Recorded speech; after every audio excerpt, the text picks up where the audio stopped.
Assalamualaikum warahmatullahi wabarakatuh. Alhamdulillah, wassalatu wassalamu ala rasulillah wa ala alihi wa sahbihi wa man walah wa la hawla wa la quwwata illa billah.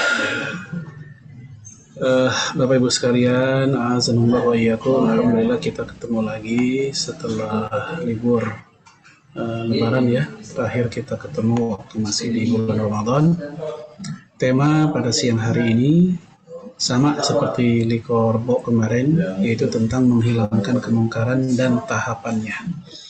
Aktivitas amar ma'ruf nahi mungkar ini menjadi salah satu yang membuat umat Rasulullah alaihi salatu wassalam berbeda dengan yang lain.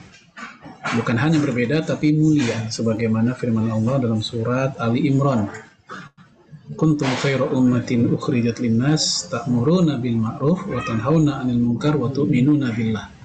Kalian adalah umat yang terbaik karena kalian amar ma'ruf, kalian nahi munkar, dan kalian beriman kepada Allah. Jadi salah satu faktor yang membuat para sahabat Nabi saat itu disebut umat terbaik, salah satunya karena menjalankan nahi munkar, yaitu mencegah kemungkaran.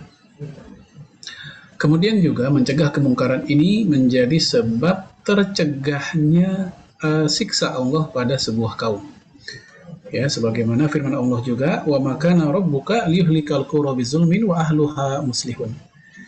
Allah tidak akan menghukum sebuah negeri dengan zalim selama di negeri itu masih ada muslihun. Muslihun itu orang yang bukan hanya soleh, ya, kalau soleh itu dia soleh untuk diri sendiri, baik untuk diri sendiri. Tapi kalau muslih, dia baik tapi ngajak orang lain.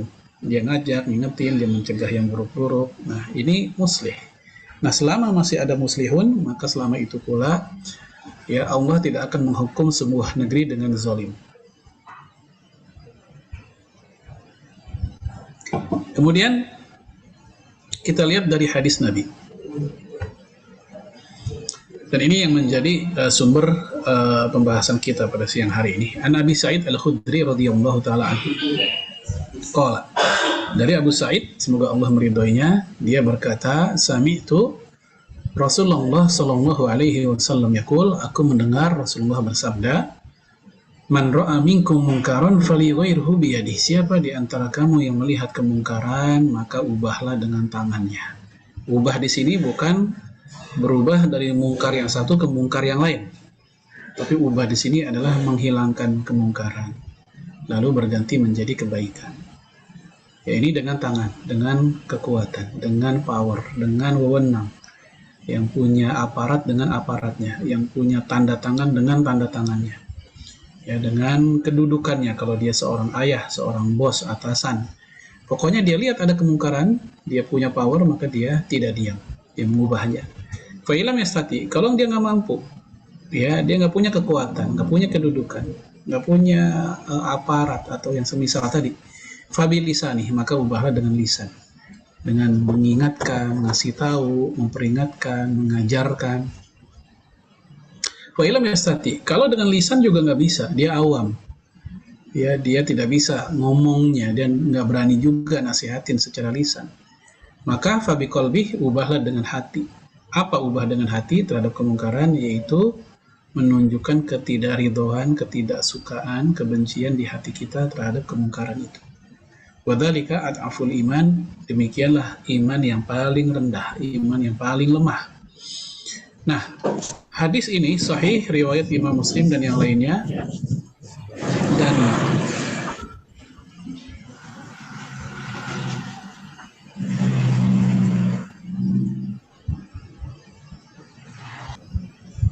ya, ini ada suara yang masuk cukup kuat.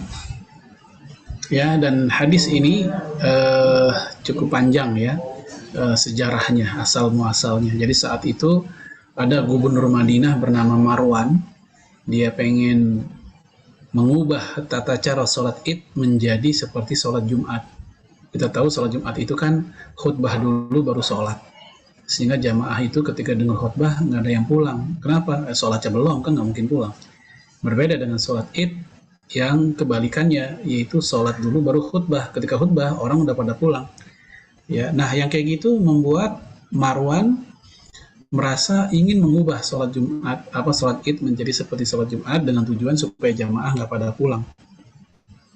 Nah, ketika dia saat itu langsung naik mimbar untuk khutbah, padahal sholat Idnya belum, ada seseorang yang menasehatinya, menegur dia. Nah, dia ngerasa dia tidak serak, ya dia ngerasa tidak senang ditegur. Ya, kenapa? Karena ini apa salahnya gitu? Apa yang salah yang saya lakukan? Ya, apa salahnya kalau saya khutbah dulu sholatnya belakangan? Nah, kurang lebih begitu. Nah, ternyata apa yang dilakukan oleh si laki-laki itu yang menasihati Marwan itu didukung oleh Abu Sa'id Al-Khudri sambil mengutip hadis. Ya, kata beliau, amma hadza, adapun orang ini faqad qadama alaih, ya sami'tu Rasulullah alaihi salatu wasallam yaqul. Ya, orang ini telah menunaikan kewajibannya, yaitu maksudnya dia amar ma'ruf nahi munkar tadi. Karena aku telah mendengar Rasulullah telah bersabda, man ra'a minkum munkaran. Siapa di antara kamu yang melihat kemungkaran? Jadi di mata si pemuda atau si orang tadi, Marwan ini melakukan kemungkaran karena telah mengubah tata cara sholat Id. Maka ubahlah dengan tangannya. Ya, ini menunjukkan bahwa pertama dibolehkan menasihati pemimpin secara terang-terangan, nanti ada pembahasan khusus.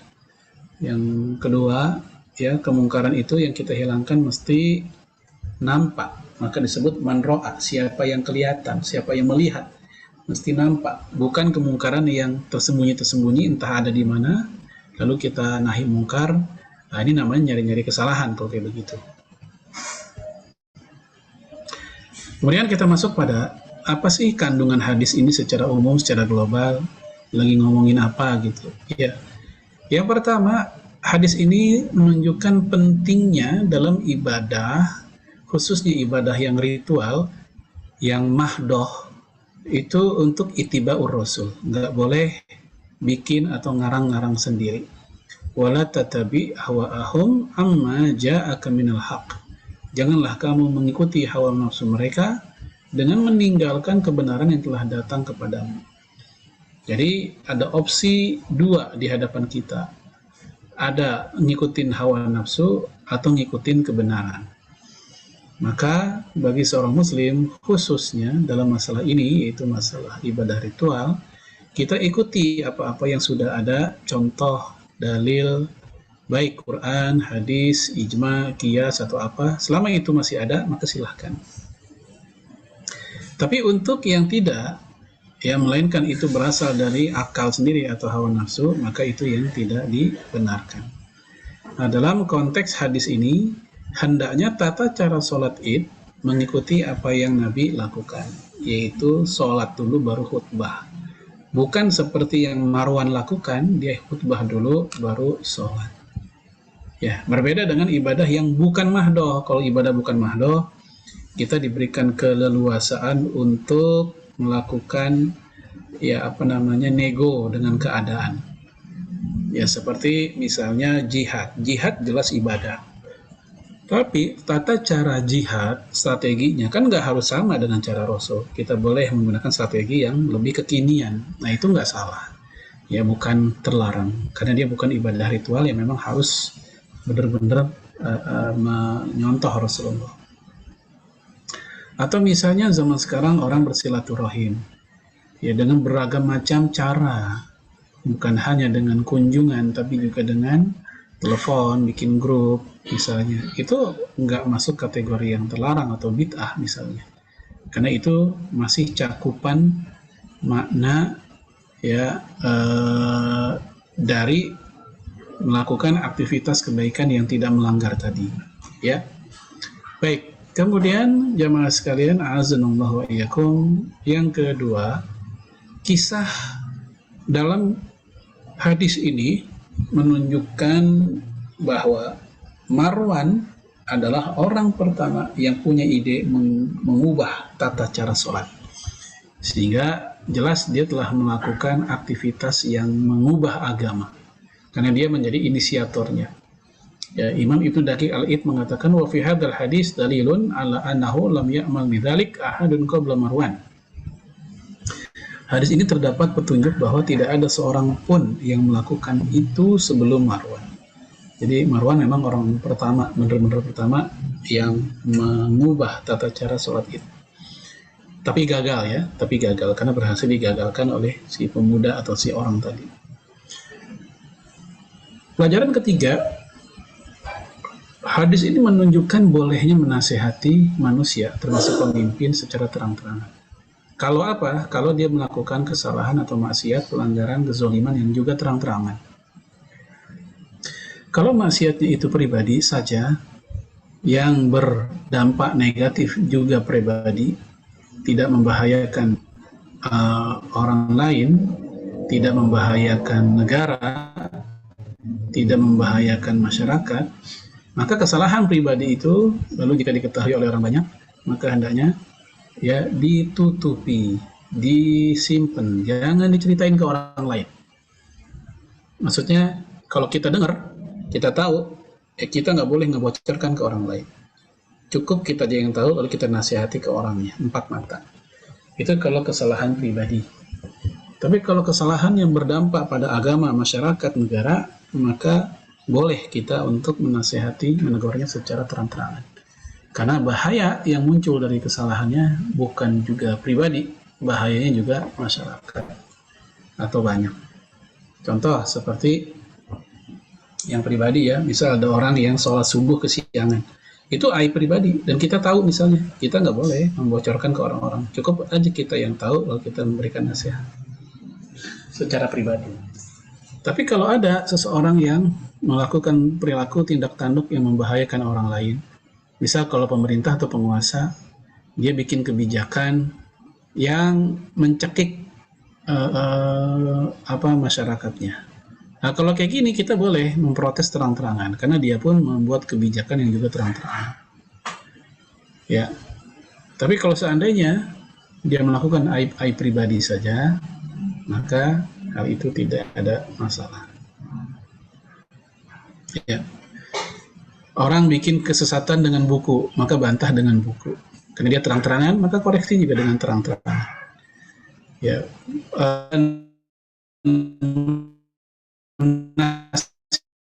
nasihati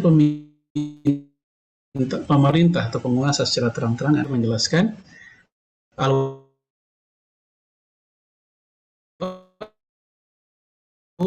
alaniya kaifa amkana. Ya, yang wajib bagi orang yang melihat kemungkaran, ya kalau dia punya kekuatan, dia punya kedudukan, alaniyatan. Kalau kemungkarannya itu terang-terangan, maka yungkiruhu alaniyatan wa kaifa amkana. Hendaknya dia melakukan pencegahan atau penghapusan kemungkaran itu juga dengan terang-terangan, sejauh yang dia mungkin bisa. Waruya dzalik an Umar bin Khattab, Ubay bin Ka'ab, ya, wahtaju biqauli. Ini merupakan dalil, ya, atau hadis yang diriwayatkan oleh Umar, ya, kemudian Ubay bin Ka'ab. Mereka lah orang-orang yang setuju dengan pendapat bahwa kalau kita punya kekuatan, maka melakukan pencegahan atau nahi mungkar itu wajib. Bukan hanya boleh, tapi wajib, ya. Kalau si penguasanya terang-terangan penyimpangannya, maka kita pun juga terang-terangan. Tapi kalau dia sembunyi-sembunyi, maka kita nasihati dia pun juga sembunyi-sembunyi. Yang keempat, hadis ini menunjukkan bahwa yang namanya iman itu bukan hanya di hati dan di mulut, tapi juga di perbuatan. Ya, hal ini berdasarkan hadis Nabi, al-imanu bid'u wa sab'una au bid'un sittuna syu'bah. Iman itu memiliki 70 lebih atau 60 lebih cabang. Fa afdaluha, nah yang paling utama dari cabang itu, dari 6 cabang, 60 atau 70 cabang tadi, yaitu qaulu la ilaha illallah, ucapan la ilaha illallah. Ini yang paling tinggi. Ya, wa annaha, adapun yang paling rendah dari ucapan tauhid, ya, atau dari amal soleh, dari iman, yang paling rendah adalah wa adnaha, ya, imatatul adza anit thariq, memindahkan duri atau gangguan dari jalanan. Memindahkan duri kita yakin itu bukan perbuatan mulut, bukan perbuatan hati, itu perbuatan badan.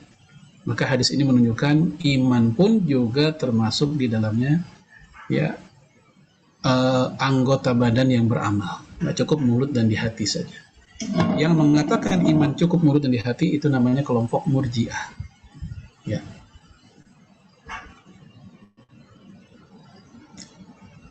Kemudian kita masuk yang kelima. Ya, hadis ini menunjukkan kita harus cerdas dalam memilih cara amar ma'ruf nahi mungkar. Ya, bukan hanya di sisi diam-diam atau terang-terangannya. Ya, tetapi juga mana yang paling efektif dari kedua-duanya.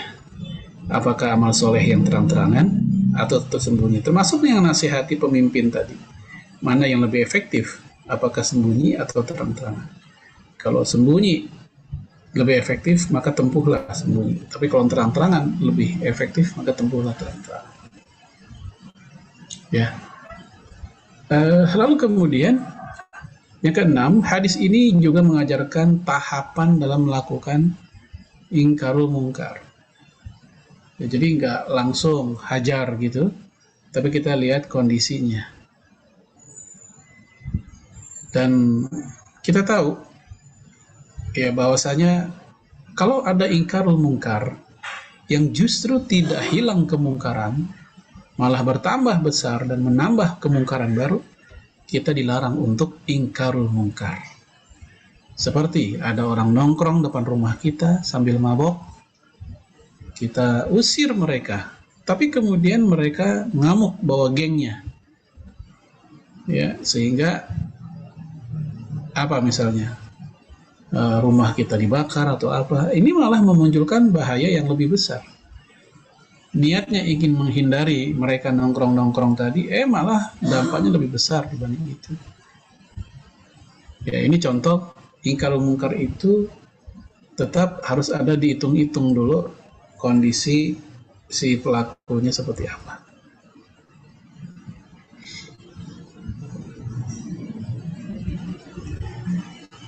Ya. Kemudian, alhamdulillah, yang selanjutnya yaitu tentang tahapan dalam nahi mungkar. Jadi kalau pengen efektif, bangun hubungan dulu dengan mereka, dengan masyarakat. Kalau kita belum ada hubungan dengan mereka, ya biasanya akan sulit ya kita menyampaikan, mendakwahkan atau nahi mungkar kepada orang yang secara pribadi dia belum ada kepercayaan dengan kita. Ya kita pun juga belum percaya dengan mereka. Maka sangat mungkin apa yang kita berikan itu dimentahkan oleh mereka. Ini tahapannya. Dan kemudian yang ketujuh, hadis ini menjadi metode Ahlus Sunnah wal Jamaah dalam mengingkari kemungkaran, yaitu dengan kekuatan dulu, lalu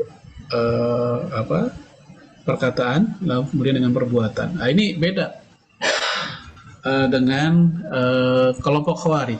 Kalau kelompok Khawarij dia kebalikannya, hati dulu, kemudian perkataan, baru dengan tindakan. Ya, hati dulu, perkataan, lalu tindakan. Itu Khawarij. Sementara kelompok Ahlus Sunnah wal Jamaah dia sesuai dengan yang hadis katakan, yaitu dengan kekuatan dulu. Kalau nggak bisa, baru dengan ludah, dengan tangan. Kalau dengan tangan nggak bisa, baru dengan hati. Itu dalam Ahlus Sunnah. Kalau Khawarij dia kebalikannya. Ya.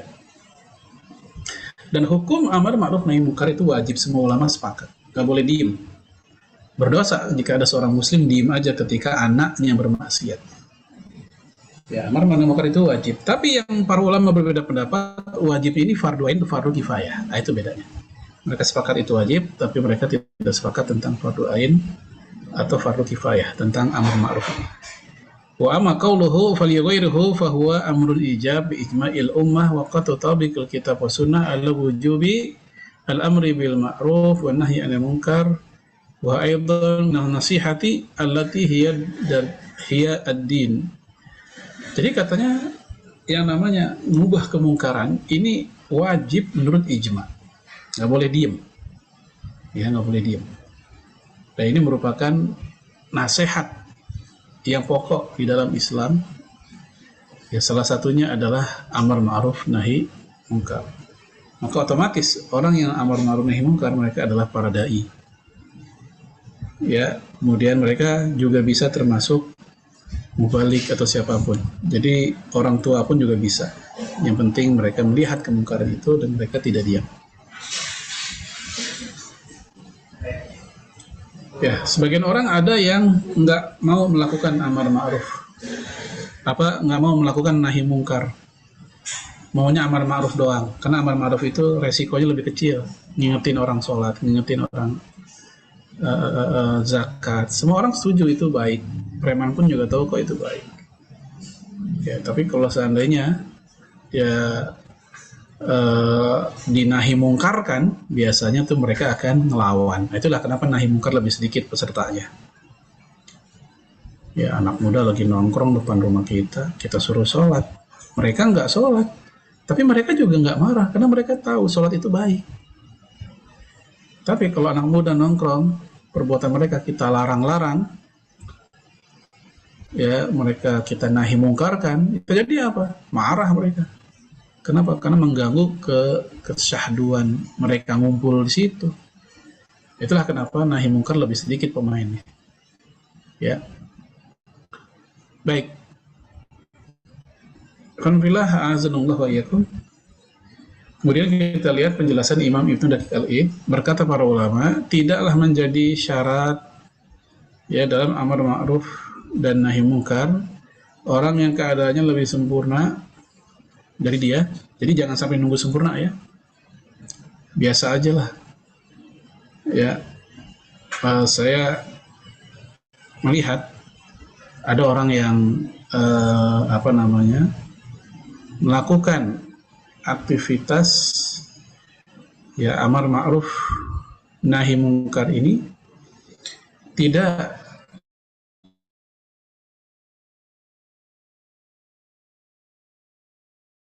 menjadi budaya bagi dia dengan Allah belum sempurna. Nah ini hati-hati, khawatir ini was-was dari setan. Lu siapa sih? Belagu banget, amar ma'ruf nahi mungkar. Nah itu, iya ya, gue siapa emang? Nah itu hakikatnya itu godaan setan supaya kita nggak mau ngapa-ngapain. Ya, kita melakukan amar ma'ruf nahi mungkar. Ya tujuan kita bukan pengen mendapat lencana ya, atau pujian atau plakat kan. Kalaupun dikasih gitu-gituan mah itu bonus di dunia lah. Tapi yang kita lakukan adalah dari semua tadi, yaitu la'allakum tattaqun, ya supaya kita bertakwa. Atau dalam ayat lain, kuntum khairu ummah, supaya kalian umat terbaik. Sebagaimana yang Umar katakan, ya mansarra ayakuna tilkal ayah falyu'addi syartullah fiha. Siapa yang pengen menjalankan sebagaimana umat terbaik dalam ayat itu, maka jalankanlah syarat-syaratnya. Ya syaratnya 3 tadi itu, amar ma'ruf nahi munkar dan beriman. Jadi sekali lagi jangan sampai kita menahan diri untuk amar ma'ruf nahi munkar dan alasan kita belum sempurna. Ya kalau mikir kayak gitu, wah itu nggak ada orang yang jadi guru, nggak ada orang yang jadi ustadz, karena ustadz pun juga manusia biasa, nggak sempurna, ada aja bisa salah. Ya. Tapi alhamdulillah ini tentang nasihat para ulama kita untuk melakukan amar ma'ruf nahi munkar, tidaklah disyaratkan kita jadi orang soleh dulu. Ya, ini diantara syariat tentang amar ma'ruf nahi munkar dan tahapannya. Satu hal sebelum saya tutup. Menurut Imam Ibnu Qayyim, nahi munkar itu ada beberapa syarat atau ada beberapa hal yang perlu dipertimbangkan. Pertama, kemungkarannya harus pasti mungkar, bukan kemungkaran yang masih diperselisihkan para ulama. Yang satu bilang boleh, yang satu bilang haram. Ya, misal begitu. Untuk yang diperselisihkan oleh para ulama, maka sikap kita adalah ya tasamuh dan toleran, ya lapang dada, begitu. Jadi ini yang syarat yang pertama, harus jelas itu mungkar, bukan kemungkaran yang masih debatable. Orang mabok jelas, orang judi jelas, orang bunuh jelas, orang berzina jelas. Ya kayak gitu kita nahi mungkar. Tapi untuk sesuatu yang masih debatable fikih seperti ya imam yang kunut subuh itu bukan kemungkaran. Ya, itu sunnah menurut Imam Syafi'i dan ya Imam Malik, itu sunnah, maka dia bukan zona nahi mungkar. Main catur bukan zona nahi mungkar, itu zona tasamuh. Yang mengharamkan ada, yang membolehkan juga ada, walaupun nggak pakai uang. Ya, nah itu hal yang bisa kita jadikan patokan. Yang terakhir syaratnya adalah kita yakin kemungkaran tersebut memang ada, real, maka disebut man ra'a minkum, kamu lihat. Kalau nggak ada asumsi nggak boleh, kita jadi tajasus, mereka kesalahan orang. Ya, maka kita harus riang dengan adanya yang dikatakan oleh para ulama tadi, dua syarat tadi. Pertama, harus jelas kemungkarannya. Yang kedua, dia nampak. Ada syarat tambahan, yaitu dia yakin setelah dilakukan nahi mungkar, kemungkaran itu benar-benar lenyap. Kalau bertambah besar, muncul lagi tapi bertambah besar atau sama besar, justru itu diharamkan nahi mungkar, didimin aja, ya. Sebab kalau kita hilangkan malah muncul kemungkaran baru yang lebih besar, ini nggak boleh. Baik, Bapak Ibu sekalian, ini tema kita tentang nahi mungkar dan tahapannya. Ya, semoga kita bisa mempraktekkan untuk skop kehidupan kita yang lebih kecil di keluarga, karena kita para ayah punya kewajiban untuk itu. Ibu pun juga dikala suami sedang tidak ada, punya kewajiban untuk nahi mungkar dan amar ma'ruf di keluarganya. Ya, ini ciri di antara ciri keluarga Islami adalah ketika amar ma'ruf nahi mungkar hidup di keluarga mereka. Ya. Kalau yang terjadi cuek, istri cuek sama maksiat suami, suami cuek sama maksiat istri, orang tua cuek dengan maksiat anak, ya walaupun mereka namanya nama Islam semua, maka kita nggak yakin mereka bisa dikatakan atau disebut sebagai keluarga yang Islam. Ya, tape ini dulu saya kembalikan ke